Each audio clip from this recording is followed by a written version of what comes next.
The metallic sound of a shotgun shell racking into a chamber cut through the Louisiana night. Then another, and another. 4 black men stood in full view of the police, deliberately loading their weapons as teenage protesters faced down fire hoses aimed at their faces. The officers froze. They'd used these tactics in Birmingham, Montgomery, Selma. Dogs, hoses, batons. It always worked. But nobody had ever pointed guns back at them before. The police ordered the fire truck to withdraw. July 8th, 1965. Bogalusa, Louisiana. A white mob surrounded peaceful civil rights marchers outside City Hall, hurling rocks, closing in for the attack that would send them running like they always did. Then 3 shots cracked across the crowd. A white man dropped, hit in the chest. The mob scattered in seconds, and for the first time in the history of the American civil rights movement, a black man had shot a white man in self-defense during a demonstration and lived to tell about it. His name was Henry Austin.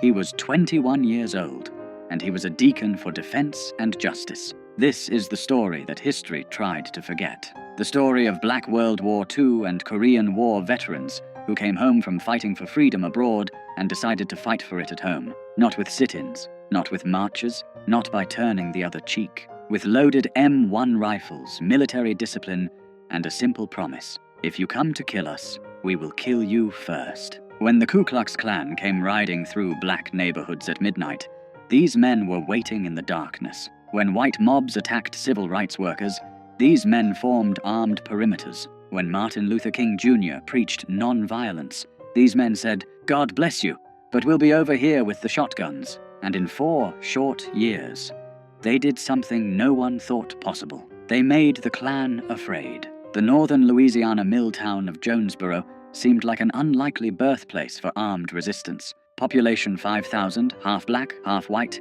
entirely segregated. The paper mill paid the wages.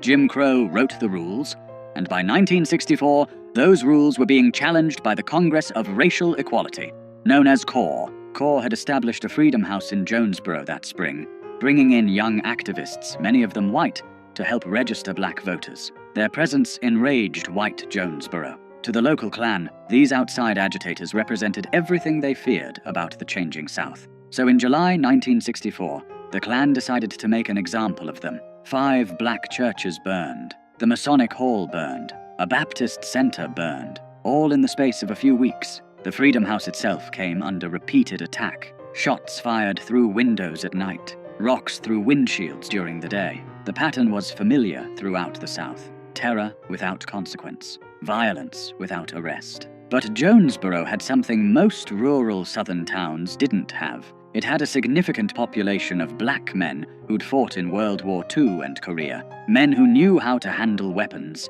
Men who'd faced enemy fire on 2 continents. Men who'd been promised that their service to their country would mean something when they came home. They'd been lied to. Ernest Thomas had been born in Jonesboro on November 20th, 1935. He'd grown up fighting white boys for access to swimming holes, learning early that rights went to those who fought for them, not to those who asked politely. After military service, he'd returned home believing that political change had to be secured by force, not moral appeal. The Klan's July rampage proved him right. Frederick Douglass Kirkpatrick had been named after the great abolitionist. Born in 1933 in Haynesville, Louisiana, he'd excelled at Grambling, earning a degree in biology while playing football. His imposing physical presence made him hard to ignore. His education made him hard to dismiss, and his position as gym teacher at the segregated black high school gave him access to the community's young men. Before the convoy, 2 separate groups had already formed to protect CORE workers. Thomas led one group of sentries who guarded the Freedom House at night. Kirkpatrick organized another that monitored police arrests and worked to keep the community safe. Both groups were informal, unorganized, reactive. The July Klan convoy changed everything. Thomas and Kirkpatrick met with about 20 other men in November 1964. Most were veterans. All were tired. Tired of watching their churches burn. Tired of watching their children terrorized. Tired of being told to wait, to be patient, to let the system work. The system was working, just not for them. They called themselves the Deacons for Defense and Justice. The name was strategic. Deacon implied respectability, religious values, community service. It made them sound like a church group. which is exactly what they wanted white folks to think. What they actually were was a disciplined armed self-defense organization with clear rules. Never fire first. Always fire back. Protect civil rights workers, their families, and the black community. Use military tactics, military discipline, military precision. The Deacons established membership criteria that would have made the army proud. Men only, over 21, American citizens, married men with military service preferred, registered voters, no hotheads. Anyone with a reputation for starting trouble was rejected. This wasn't about revenge. It was about protection. They organized CB radio networks and walkie-talkies for communication. They ran nighttime patrols through black neighborhoods in cars. They stationed armed guards outside the Freedom House, and they made sure everyone, black and white, knew they were there. In early 1965, black students in Jonesboro picketed the local high school, demanding integration. Hostile police arrived with fire trucks, preparing to turn hoses on the teenagers. It was Bull Connor's playbook, proven effective in Birmingham. Then a car pulled up carrying 4 Deacons. In full view of the police, these men calmly loaded their shotguns. The metallic sound of shells racking into chambers carried across the street. The police looked at the shotguns.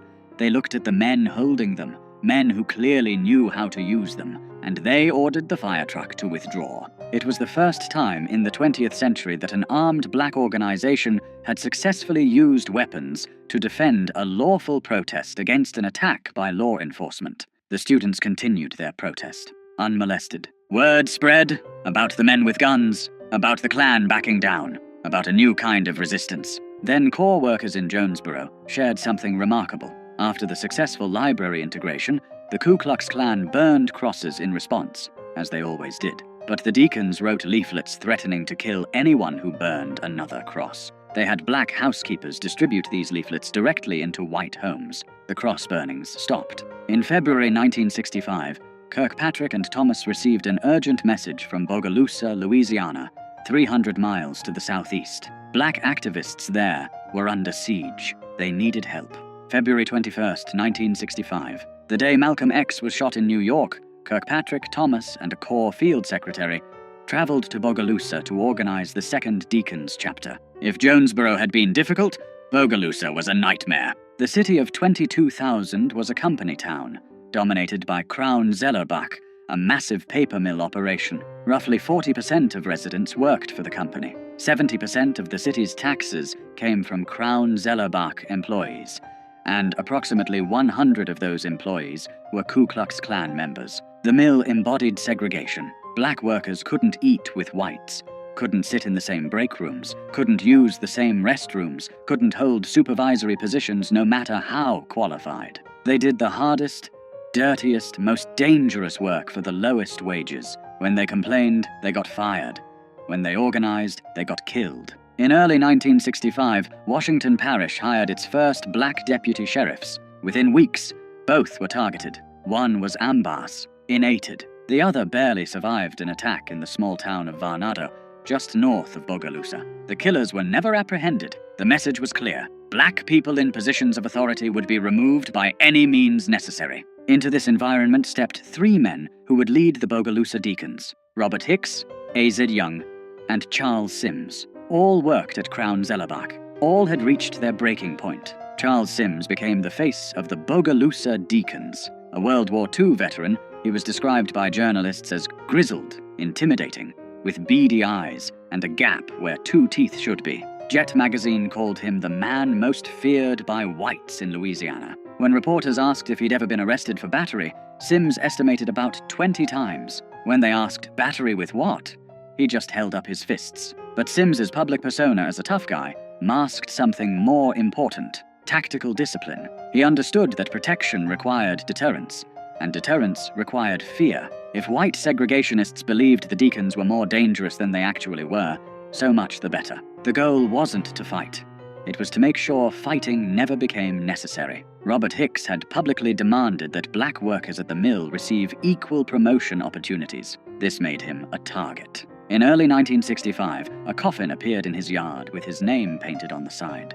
A burning cross accompanied it. The Klan's traditional calling card: stop your agitation or die. Hicks didn't stop. The Deacons made sure he didn't have to. The Bogalusa chapter grew rapidly. Deacons established 24-hour armed guard rotations around Hicks's home and the homes of other activists. They patrolled black neighborhoods in vehicles equipped with CB radios. They created quick response teams that could be anywhere in the city within minutes. And they made one thing absolutely clear.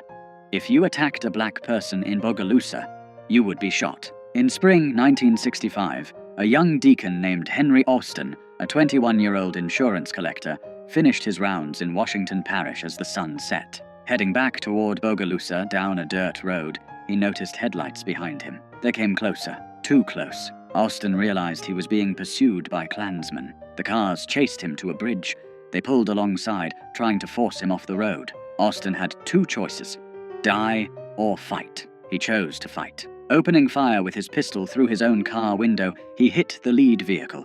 It swerved, missed the bridge, and ran into the water. Anniston escaped. The next day, shaken but alive, he went to see Charles Sims and formally joined the Deacons. Within months, Anniston would do something unprecedented in the civil rights movement. The Congress of Racial Equality continued its work in Bogalusa throughout the spring and summer of 1965, testing the new Civil Rights Act by attempting to integrate public facilities. The Klan response was immediate and violent. White mobs threw rocks at peaceful marchers. Police stood by and watched. Sometimes they joined in. On July 8, 1965, hundreds of white opponents gathered outside Bogalusa City Hall to confront civil rights marchers. The crowd grew hostile, surrounding the protesters, throwing objects. Violence seemed inevitable. Henry Anniston, now a deacon, was there providing security. A white man named Alton Crow confronted the crowd of black demonstrators, advancing aggressively. Anniston drew his pistol and fired 3 times,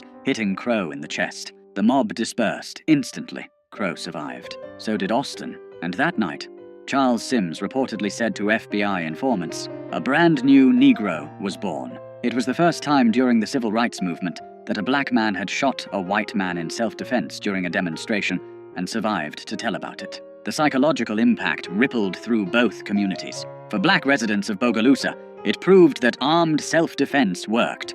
For white segregationists, it proved the rules had changed. Corps leader James Farmer needed to come to Bogalusa to speak at the funeral of one of the assassinated black deputies. Police warned him the Klan was planning to shoot him. Farmer, one of the principal architects of non-violent civil rights protest, called the Deacons. 4 armed deacons met Farmer at the New Orleans airport. They drove him 65 miles to Bogalusa in a convoy, weapons visible, radios coordinating. They provided security at the funeral, where approximately 50 deacons attended. No one was attacked. Farmer survived, and afterward, he told the press something that shocked civil rights leaders across the country. Corps is non-violent, but we have no right to tell black people in Bogalusa or anywhere else that they do not have the right to defend their homes. Even Martin Luther King Jr.'s Southern Christian Leadership Conference employed armed guards, though they rarely discussed it publicly. King himself, during the early days of the Montgomery bus boycott, had kept guns in his home. The difference was visibility. The deacons didn't hide their weapons. They displayed them openly, deliberately, strategically. On a July night in 1965, a cavalcade of 25 Klan cars drove through a black neighborhood in Bogalusa, hurling insults, randomly firing into houses. The Klan had done this hundreds of times before, in dozens of towns, always with the same result: terror without resistance. This time, the neighborhood fired back. Dozens of rifles and pistols opened up on the convoy. Klansmen, shocked to be under attack, sped away in panic.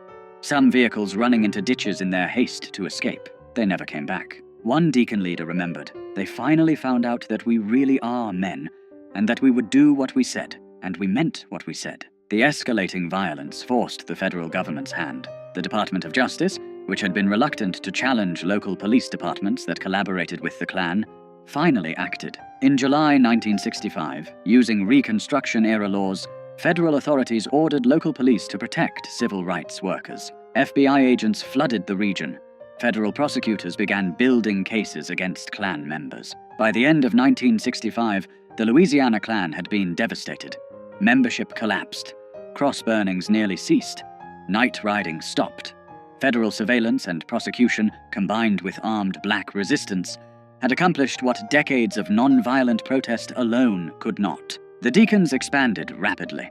On March 8, 1965, they formally incorporated as a Louisiana non-profit organization with an explicit mission: the defense of civil rights, property rights, and personal rights. By mid-1965, chapters existed across Louisiana, Mississippi, Alabama, and even in Chicago. At their peak, the Deacons had approximately 21 chapters and 46 affiliates. They provided security for major civil rights events. In 1966, when James Meredith, the first black student at the University of Mississippi, was shot during his March Against Fear, the Deacons joined the continuation march from Memphis to Jackson, providing armed escorts. At night campsites, Deacons stood guard. Martin Luther King Jr., despite his philosophical opposition to armed resistance, accepted their protection during parts of the march. He understood that in rural Mississippi, non-violence alone could get you killed. Charles Sims articulated the Deacons' philosophy in an August 1965 interview.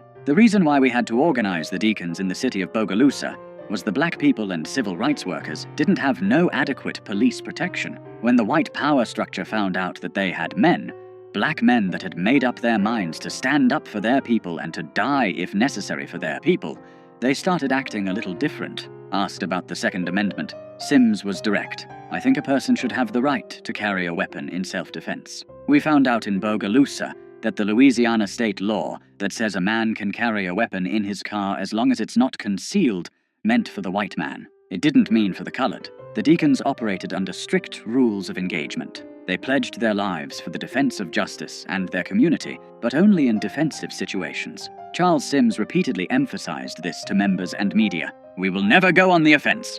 But if the Klan or anybody else comes in here to hit us, I guarantee they will get hit back." This discipline separated them from vigilantes. They weren't seeking revenge or starting fights. They were establishing boundaries and enforcing them. The fact that those boundaries were backed by men with combat experience and loaded weapons made them real in a way that court orders and federal laws were not. The Federal Bureau of Investigation took notice. By mid-1965, the FBI had opened an investigation into the Deacons, classifying them as a potential black extremist organization. Bureau Director J. Edgar Hoover ordered intensive surveillance, fearing the group would spark a race war. FBI agents infiltrated chapters, recruited informants, tracked weapons purchases, and monitored communications. They documented everything: membership lists, training procedures, weapon types, patrol routes. The investigation files would eventually total over 600 pages. But the FBI found something unexpected. The Deacons' presence actually reduced violence. Areas with active Deacons chapters saw fewer Klan attacks, fewer shootings, fewer nighttime raids. Armed deterrence worked. The Deacons' effectiveness in Bogalusa had additional consequences. Robert Hicks, the activist whose home had been threatened with the coffin, turned to the court system in late 1965 to challenge workplace discrimination at Crown Zellerbach. His lawsuit, backed by federal civil rights enforcement and protected by the Deacons, opened previously closed job opportunities and promotions for black workers at the mill. The combination of federal legal action, armed self-defense, and organized protest proved more effective than any single approach alone. Black voter registration in the region increased dramatically. By the late 1960s, black residents were serving in law enforcement positions throughout rural Louisiana, something unthinkable just years earlier. But success brought complications. The Black Power movement, emerging in 1966 with Stokely Carmichael's famous call in Mississippi, attracted national attention. The Black Panther Party, founded that same year in Oakland, California, adopted some of the Deacons' tactics but added revolutionary rhetoric that the Deacons had always avoided. Charles Sims rejected black power as a concept. "I don't want to live under black power," he said. "I don't want to live under white power. I want equal power, and that's what I push." He dismissed Carmichael as a show-off. "I don't see nothing they were doing to even be talking about no black power," Sims said. "The black power, we had it. In them 30 rounds of ammunition on a man's shoulder, we had the black power." The Deacons were apolitical except for civil rights and self-defense. They rejected attempts by black nationalists and white communists to recruit them to broader ideological causes. They were working men, veterans, family men. They weren't revolutionaries. They just wanted to protect their community and enforce their constitutional rights. As federal civil rights enforcement improved, and the Voting Rights Act of 1965 began changing the political landscape, the acute need for armed self-defense diminished. The deacons had forced the federal government to intervene. Once that intervention came, their role became less critical. By 1968, deacons' activity had declined significantly. The Black Panther Party, with its more militant rhetoric and urban focus, captured media attention and overshadowed the rural, working-class, defensive approach of the deacons. The FBI, concerned about urban riots and revolutionary movements, shifted its surveillance away from the deacons toward these newer organizations. The deacons never completely disbanded, but they faded from public view. Their story was largely forgotten, overshadowed by the more visible narrative of non-violent resistance led by Martin Luther King Jr.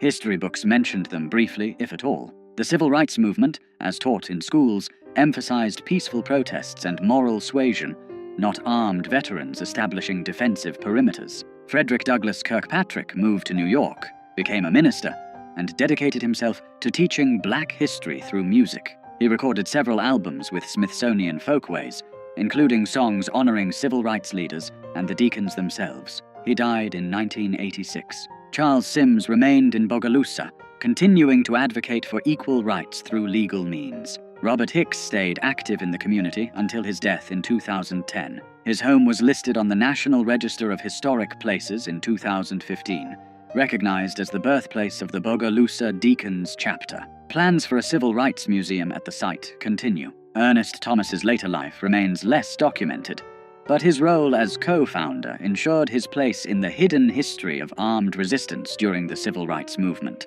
In 2003, Showtime produced a television movie, Deacons for Defense, directed by Bill Duke and starring Forrest Whitaker and Ossie Davis. It brought the story to a new generation, though like all dramatizations, it simplified complex events. The Deacons' legacy raises uncomfortable questions about the civil rights movement's dominant narrative. For decades, the movement has been presented as a story of non-violent moral triumph over violent oppression. Martin Luther King Jr.'s philosophy of redemptive suffering through non-violence is taught as the strategy that won. But the Deacons tell a different story. They suggest that non-violent protest succeeded in part because it was backed by the implicit threat of armed resistance. They demonstrate that federal intervention often came not from moral appeals alone, but from the specter of armed conflict that the government wanted to prevent. They prove that working-class black veterans, not just college-educated leaders, played crucial roles in securing civil rights. Most significantly, they show that black people throughout the South had always defended themselves when possible, had always fought back when necessary. The Deacons didn't invent armed resistance. They organized it, publicized it, and made it a visible part of the civil rights struggle. Lance Hill, a historian who wrote the definitive book on the Deacons, noted something remarkable. The Deacons' local campaigns frequently resulted in substantial victories that self-sustaining organizations, producing real power that survived after national civil rights groups departed. In Jonesboro, the Deacons compelled Louisiana Governor John McKeithen to intervene in the city's civil rights crisis, the first time a Deep South governor capitulated to the civil rights movement. In Bogalusa, they forced federal intervention that broke the Klan's power. These weren't symbolic victories. They were concrete changes in power relations, enforced not by moral suasion, but by armed men who'd decided they would no longer be victims. The standard narrative of the civil rights movement emphasizes that violence was the tool of oppressors, that meeting violence with violence was morally wrong and tactically foolish. The Deacons complicate that narrative. They met violence with the credible threat of violence. And it worked. This doesn't diminish the importance of non-violent protest. Sit-ins, freedom rides, marches. These tactics mobilized public opinion, attracted media coverage, and created moral pressure on political leaders. But in rural Louisiana and Mississippi, where federal marshals were absent and local police were Klansmen, non-violent protesters needed protection. The Deacons provided it. One Deacon member told an interviewer, "If the Deacons had been organized in 1964, the 3 civil rights workers that was assassinated in Philadelphia, Mississippi, might have been living today because we'd have been around to protect them." He was referring to James Chaney, Andrew Goodman, and Michael Schwerner, murdered by Klansmen and buried in an earthen dam, their deaths shocking the nation. Would armed guards have saved them? Impossible to know, but the fact remains. In areas where deacons operated, civil rights workers survived. In areas without that protection, some didn't. The deacons represented something that made civil rights organizations nervous and historians uncomfortable. The American tradition of armed self-defense applied to black people. The Second Amendment, that constitutional right white Americans had always claimed, exercised by black veterans who'd earned it in combat. When Charles Sims said, "Let's back up the Constitution of the United States and say we can bear arms," he was claiming a right that had been systematically denied to black Americans since slavery. Armed black people threatened the entire structure of white supremacy, which depended on the threat of violence going only one direction. The deacons reversed that equation. They made violence bidirectional. They made the Klan afraid. And that fear, combined with federal action and non-violent protest, helped break Jim Crow's back in Louisiana. On July 8, 1965, when Henry Austin fired those 3 shots into Alton Crow's chest, he didn't just save himself and the protesters around him. He fired a shot heard across the South. The message, "Black people will defend themselves. The cost of racial terrorism has gone up. Calculate accordingly." The Klan calculated. Cross burnings decreased. Night riding stopped. Attacks on civil rights workers declined. Not because segregationists had a change of heart, but because they'd done the math. Some targets shot back now, and those who shot back were combat veterans who didn't miss. The deacon's story challenges comfortable narratives about how social change happens. It suggests that moral arguments alone don't transform power structures, that sometimes violence, or the credible threat of it, is necessary to secure basic rights, that working-class black people with guns were as important as middle-class black people with law degrees. This is why the deacons were largely written out of civil rights history. They didn't fit the story civil rights leaders wanted to tell, or that white America wanted to hear. King's dream was palatable to white liberals. Armed black veterans shooting at white men was not. But the deacons weren't trying to be palatable. They were trying to survive. They were trying to protect their families, their neighbors, their communities. They were using skills learned in the service of their country to defend rights supposedly guaranteed by that country's constitution. Frederick Douglass Kirkpatrick, Charles Sims, Ernest Thomas, Robert Hicks, Henry Austin, and the hundreds of men who joined them weren't heroes in the traditional civil rights narrative. They were heroes in a different kind of story. A story about men who came home from war expecting to be treated as citizens, and finding that expectation betrayed, used their military training to demand what had been promised. They didn't defeat the Klan through moral superiority. They defeated them through superior firepower, superior tactics, and superior discipline. They turned the Klan's weapons against them. They made white supremacists calculate risk. And they proved that when black veterans decided to defend their community, even the Ku Klux Klan backed down. This was never just about guns. It was about dignity, about refusing to be victims, about saying to a system built on black subjugation, "We will not go quietly. We will not beg. We will not wait for your permission. We fought for this country. We are citizens, and we will defend ourselves." Charles Sims, grizzled and gap-toothed, standing in Bogalusa with a rifle across his lap, represented something white supremacy couldn't survive.